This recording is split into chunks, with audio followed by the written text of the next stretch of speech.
Hello Virgo, Sun, Moon, Rising, and Venus signs. Kamusta kayo? Sana po ay nasa mabuti kayong kalagayan. Welcome back po sa Star Tarot at kung bago kayo rito, welcome din po kayo. Please subscribe, like, share my videos, and leave me a comment kung naka-resonate po kayo. Thank you. So, first card, Virgo, we have tough and trying times. Tough times ahead. Think long term and make decisions accordingly. Avoid negative people at all cost. Kasi yung mga negative people na yan, hindi naman yan makakatulong. Bagkus, makakapag-influensya lang yan sa'yo ng negativity. So, it's not going to, to help you, diba? Na mas maging maganda, mas maging maayos, mas maging mabuti ang inyong sitwasyon. Kaya as much as possible, iwasan na lang ninyo yung mga ah, taong ganyan, diba? At sabi dito, think long term, and make decisions accordingly. Kaya dapat pag-aaralan mong mabuti, yung kung ano man ang klaseng pwedeng paghahanda na gagawin mo or some things na pwede mong gawin, 'di ba? Para hindi ka mahirapan just in case, 'di ba? May mga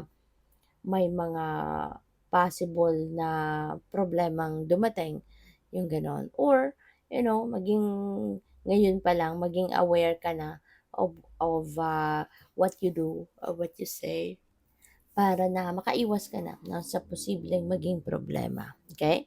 So, we also have travel, long distance communication will open up your life, exciting experiences for singles and career advancement for others.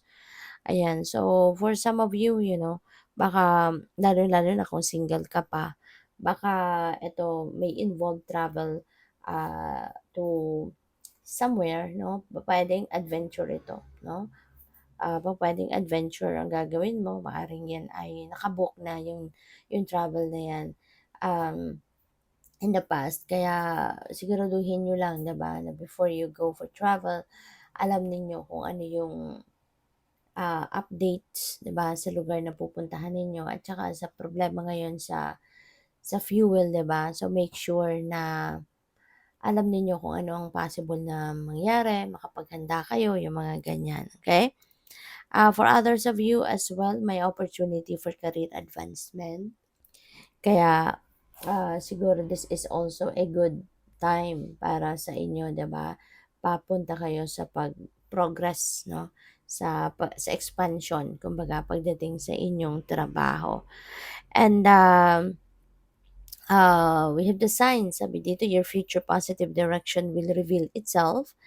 Any doubts and confusions will soon disappear. Wow, so that's good. That's good news na kung ano man yung mga pagdududa ninyo, yung confusion na maaaring nararanasan ninyo recently, uh, eventually that is going to fade away. Eventually that is going to disappear, no? Kasi siguro mas maiintindihan niyo na ang inyong sitwasyon, no? Mas makikita ninyo kung ano yung mga um, dapat ninyong gawin, no? Ngayon, you will be enlightened, kumbaga. And sabi dito, future positive direction will reveal itself. So, feeling ko yung mga opportunities will show itself to you, no? Kumbaga, yung mga oportunidad, no? Talagang makikita mo. So, it feels like to me na magkakaroon kayo rito talaga ng enlightenment, clarity, no? So, what else? And by the way, maraming salamat, no, for subscribing. And if you haven't subscribed yet, subscribe na kayo. And also, maraming salamat for not skipping the ads. Malaking bagay po yan sa akin. Thank you. And kung gusto po ninyo na mag-join sa membership, just click the join button po sa baba ng video. Okay? Salamat. So, tignan natin kung ano pa ang ganap. We have threes, a crowd. So, baka meron ditong third party or maaari na meron ditong nangiistorbo, no, sa inyong relationship. Maaring merong, alam mo yun, yung nang-aano lang, yung nangiistorbo, yung hindi siya welcome. Kunyari, ah maaaring meron kayong, let's say, celebration, 'di ba? Maybe you are celebrating with your person. Tsaka meron lang ng ano, nambabasag ng ano ninyo, nambabasag lang ng inyong kasiyahan, nambabasag ng iyong trip. Kumbaga, yung gusto lang na manira ng ano, gusto lang manira ng, okasyon, ng selebrasyon, yung gano'n, 'no?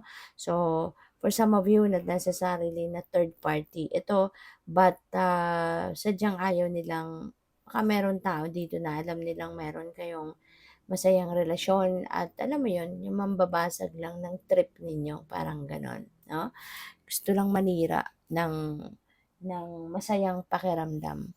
So, we also have messages, incoming communication. Merong mga paparating dito na mensahe at ang mga mensaheng ito could be related to anything, no? Pupuwedeng opportunity, pupuwedeng merong magandang balitang, dadating sa inyo, maaaring this could be anything, no? Pupuwedeng balita ito na ikakabwisit mo, puwedeng, ah basta merong paparating, 'no, na depende yan sa inyong sitwasyon. So, what else? We have let it go, release, don't look back. Ayan, so meron kayong, time for releasing ito, eh, 'no? Time for releasing, time for purging kumbaga. So, kung ano man ito, for sure this is something na ayaw mo na. Ayaw mo na 'to sa buhay mo, ayaw mo na maging parte ito ng buhay mo. So, pupuwedeng tao ito, 'di ba? Pupuwedeng bagay ito, puwedeng situation ito na ayaw mo ng maging parte ng buhay mo, gusto mo ng talikuran ito, gusto mo ng tanggalin ito sa buhay mo, kaya you are, releasing, you are letting it go, okay.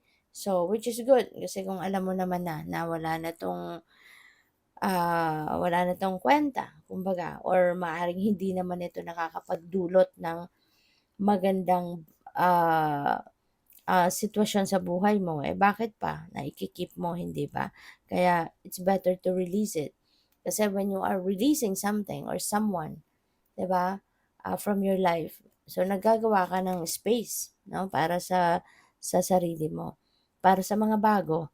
So, happily ever after, wow, Virgo. So, magiging masaya ka, magiging maganda ang inyong, buhay, 'di ba? Magiging masaya kasama ang inyong pamilya, yung gano'n. So, merong naghihintay na magandang, buhay para sa inyo. Merong nag-aantay na isang masayang samahan, isang masayang pamilya, isang isang very optimistic na, sitwasyon dito. So, for some of you, magkakaroon kayo ng, kumbaga happily ever after, 'di ba? With your family, with your person, 'no? Kaya good luck and congrats. Thank you for watching. Love and light. Namaste.